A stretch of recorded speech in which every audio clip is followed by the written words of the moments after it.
H9N2 virus সংক্রান্ত পরিস্থিতি খতিয়ে দেখতে মালদায় এলেন রাজ্য স্বাস্থ্য দফতরের প্রতিনিধি দল। এদিন মালদার কালিয়াচকের শ্রীরামপুর গ্রামীণ হাসপাতালে পৌঁছয় ওই প্রতিনিধি দল। ওই প্রতিনিধি দলে আছেন ডক্টর দীপঙ্কর মাঝি সহ অন্যান্য 3 সদস্য। উল্লেখ্য, মালদার কালিয়াচকের 1 নম্বর ব্লকের আলিপুর 2 নম্বর পঞ্চায়েতের শেরশাহী মিস্ত্রি টোলার এক শিশুর শরীরে H9N2 ভাইরাস ধরা পড়ে। কলকাতার নীলরতন হাসপাতালে চিকিৎসার পর বর্তমানে ওই শিশু সুস্থ রয়েছে। তবে শিশুটির শারীরিক পরিস্থিতি সহ স্বাস্থ্য পরিষেবা সংক্রান্ত অন্যান্য বিষয় খতিয়ে দেখতে এদিন মালদা এসেছেন তারা। এদিন কালিয়াচকের শ্রীরামপুর গ্রামীণ হাসপাতালে গিয়ে ব্লক স্বাস্থ্য আধিকারিকের সঙ্গে বৈঠক করেন প্রতিনিধি দলের সদস্যরা।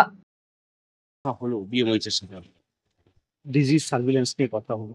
ডিজিজ সার্ভিলেন্স, ডিজিজ, বিভিন্ন রকম ডিজিজ। বার্ড ফ্লু নিয়ে একটা কথা শোনা যাচ্ছে, একজন আক্রান্ত হয়েছিলেন এই কালিয়াচকেরই একজন 4 বছরের শিশু, সেই বিষয়ে আলোচনা হয়েছে। কি আলোচনা হলো সাহেব? মানে এছাড়াও আর কারো মানে পাওয়া গেছে কিনা, বা আর কি কি পদক্ষেপ নেওয়া উচিত, কি মনে করছেন আপনি? না, আর কারো পাওয়া যায়নি, এটা নিয়ে প্যানিকের কোনো কারণ নেই। এবং এটা নিয়ে আর কি পদক্ষেপ নেওয়া সেটা তো নেওয়া হয়েইছে।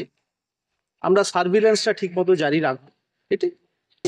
কিন্তু বাচ্চা পুরোপুরি সুস্থ নয় তো এখন। অন্যদিকে এদিন জেলা স্বাস্থ্য দফতরের আধিকারিকদের সাথে বৈঠকের পর শিশুটির সঙ্গে দেখা করতে শেরশাহীর মিস্ত্রি টোলা শিশুটির বাড়িতে যান রাজ্য স্বাস্থ্য দফতরের প্রতিনিধি দলের সদস্যরা। কথা বলে শিশুটির পরিবারের সদস্যদের সঙ্গে রোগটির বিষয়ে আশ্বস্ত করেন তাদের।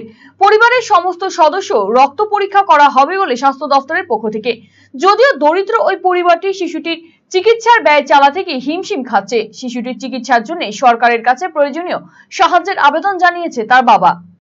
ছেলেকে পেটে ব্যথা হয়েছিল, পেটে ব্যথা নিয়ে মালদা মেডিকেল কলেজে ভর্তি ছিলাম।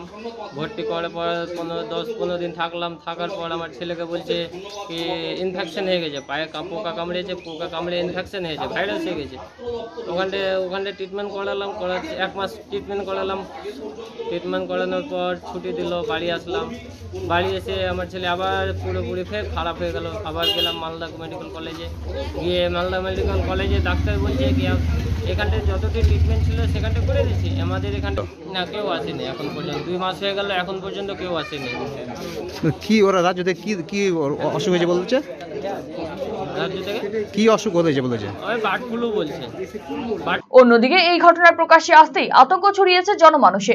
সংক্রমণ ছড়িয়ে যাওয়ার আশঙ্কা করছেন গ্রামবাসীরা। অবিলম্বে এই বিষয়ে স্বাস্থ্য দফতরের কাছে পদক্ষেপ গ্রহণের আর্জি জানিয়েছেন তারা।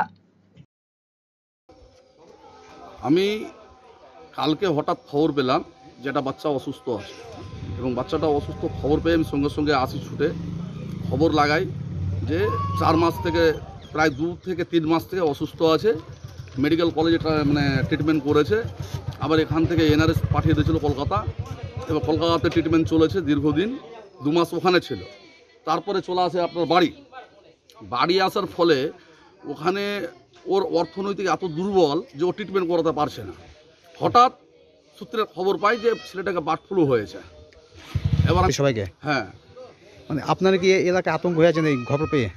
এই ঘটনাটা শোনার সঙ্গে সঙ্গে পুরো এলাকাবাসী আতঙ্কের মধ্যে ভুগছে যে এটা কি এখান থেকে আপনার সংক্রমণটা ছড়িয়ে যাবে দীর্ঘদিন সবার কাছে, না এখান থেকে শেষ হবে।